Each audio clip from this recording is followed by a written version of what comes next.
Hi fans! Hi! Ganito yan. Pag-usapan ngayon natin yung mga question katulad kanina. Ang question po kanina ay pag kinukolonics ba ang pasyente ay nasisira o nadidistract ang mga villi? Ang sagot po dyan, hindi. Bakit? Ang large intestine po natin walang villi. Okay? Walang villi po. Ang merong villi po ay small intestine kasi nandun po yung absorption.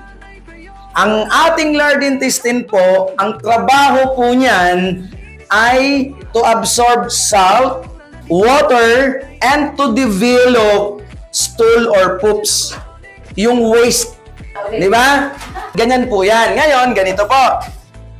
Ang small intestine natin, meron niyang villi kung tawagin. Yan. Maliliit.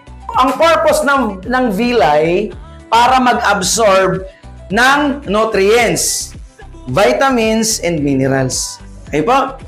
Yung tapon, sa colon yun itatapon. No?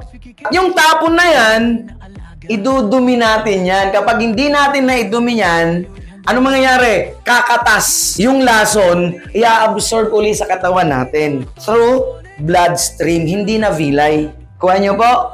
Ganun lang po kasimple.